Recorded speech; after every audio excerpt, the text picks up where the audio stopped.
بالله من الشيطان الرجيم بسم الله الرحمن الرحيم يا أيها الذين آمنوا توبوا إلى الله توبة نصوحا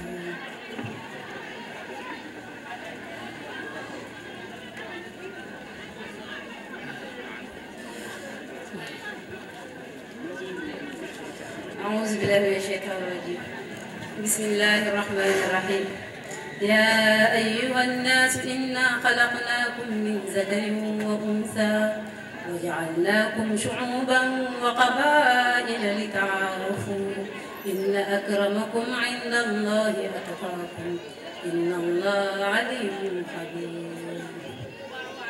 صدق الله العظيم. élève la mu ngi nekk ban classe CM ban classe nga ne CM2 kon nag fa aji doon jànge fa la xale bi nekkoon kon nag ngeen xam ne lii lu daw yaram la lu daw yaram lu daw yaram. Chers parents, chers camarades, nous voici réunis après une tristesse incommensurable suite à la perte de notre cher camarade Adji Fatma Diago. Tu as été arraché à l'affectation de tes parents, amis, camarades, cher Adji. Tu es parti avant nous bien trop tôt et tu nous as rappelé qu'ici bas notre vie est peu de choses. Tes parents, tes proches, tes camarades et tous ceux qui t'ont aimé sont ici pour s'indigner de la façon dont tu nous as été arraché. Adji manquera à jamais à son examen. Adji sera gravé à jamais dans nos cœurs. Adji Fatma repose en paix. Justice pour ta mémoire. Bonjour tout le monde. C'est Madame Khady Samba, habitante de Ngor, femme de Ngor, femme de développement au niveau de Ngor. Au-delà de mes fonctions de directrice de la promotion de l'économie sociale et solidaire au niveau du ministère de la microfinance et de l'économie sociale et solidaire. La déclaration que je vais lire, c'est la déclaration des femmes de Ngor. C'est la déclaration officielle pour ce point de presse. Donc, Ngor, le 17 mai 2023. Nous, femmes de Ngor, nous tenons à remercier tous ceux qui, de près comme de loin, n'ont ménagé aucun effort pour que le calme revienne à Ngor. À Monsieur le Président de la République pour les actes posés, à nos autorités coutumières, religieuses et locales, qui depuis le début du problème ne dorment plus, car courant à toutes les tables de négociation à la recherche de solutions.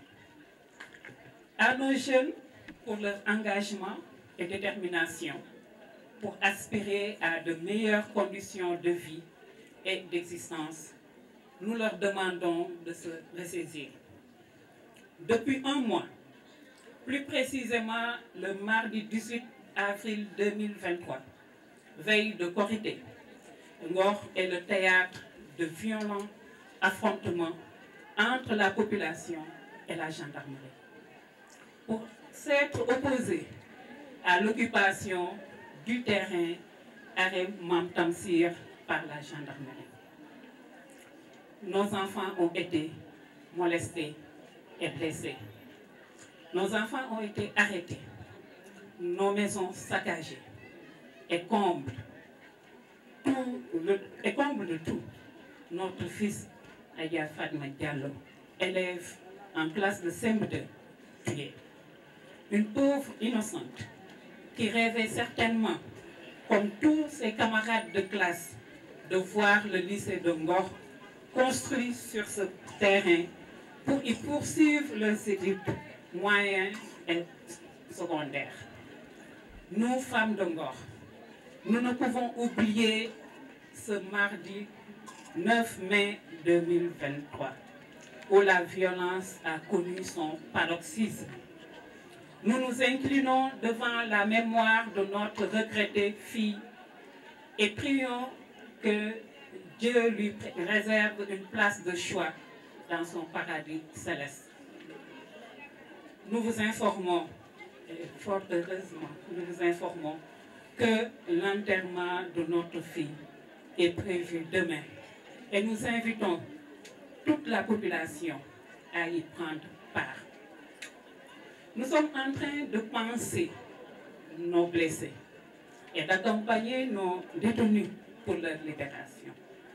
Nous femmes, grand-mères, mères, épouses, sœurs et filles, nous disons plus jamais ça. Plus jamais ça, car ce sont nos enfants qui s'affrontent. Les jeunes du village, comme les gendarmes, sont tous nos enfants. Nous voulons que la paix et la stabilité reviennent et perdurent dans notre commune, mais aussi partout à travers le Sénégal. Ngor a toujours été un arbre de paix et de sécurité. Nous en voulons pour preuve toutes ces autorités et institutions internationales installées dans la commune, ainsi que tout ce monde fou qui inonde nos plages pendant l'été. Depuis un mois, nous vivons dans le stress, l'inquiétude, l'angoisse de voir nos enfants ne pas aller à l'école, de ne pas pouvoir amener nos malades à l'hôpital, de ne pas pouvoir aller au marché pour nourrir nos familles, parce que assiégés. Nos parents et grands-parents ne peuvent plus faire leur marche quotidienne au risque d'être asphyxiés des gaz lacrymogènes. Monsieur le Président, vous nous avez demandé de calmer nos enfants, ce que nous avons toujours fait et n'avons jamais cessé de faire, car c'est dans la sérénité que jaillissent les solutions, quelle que soit l'ampleur du problème. Mais pour que la paix perdure, nous réclamons la libération de nos détenus, le retrait de la gendarmerie sur le site, car la cohabitation risque d'être difficile au regard de tout ce qui s'est passé dernièrement. Nous demandons à ce que ce parking soit entièrement octroyé pour la construction du lycée de Ngor à la mémoire de notre défunte fille, Adja Fatma Diallo. Nous demandons aussi une prise en charge intégrale des blessés, ainsi que la remise à l'État des maisons saccagées, telles que ça a été commis par le président de la République.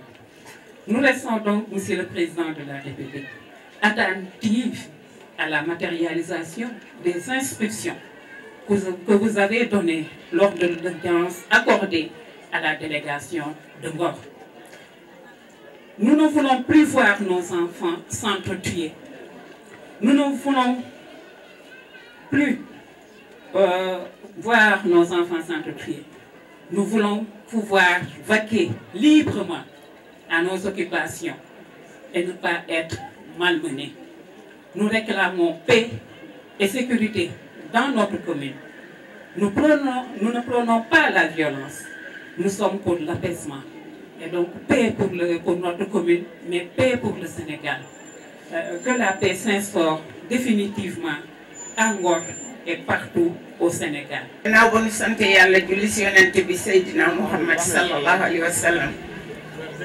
Sant suñuy wayjur ñaanal suñu borom kër ñaanal bokk yépp ñu ngi sant ñëpp presse bi fi teew waa dëkk bi suñuy kilifa yi nga xam ne ñoo nu sas pour ñu daje te imam Youssoufa Ndoye nekk ci bopp bi ak imam yi fi des yépp ak kilifa yi ñun ay yaay ñoo fi daje ak imam ni ko xale bi waxee sama sët boobu ñooy jur ñooy yar li mu wax ci góor ñi loolu la góor ñi ñooy suñuy kilifa waaye ñun ñooy yaay yi ñooy maam yi ñii ñëw dinañ leen wax li nu tax daje fii li nu dajale nag benn parti la parti bi Ngor la tudd Ngor suñu parti bii nu daje fii Ngor la tudd Ngor bokk ndey bokk baay ànd ak suñuy góor ànd ak suñuy jigéen ñun fii daje bii nag tey daje yaay yi la maam yi ak doom yi ak sët yi ñoo daje fii tey bëgg leen a wax li nu bëgg jàmm ak salaam la nu bëgg jàmm ak salaam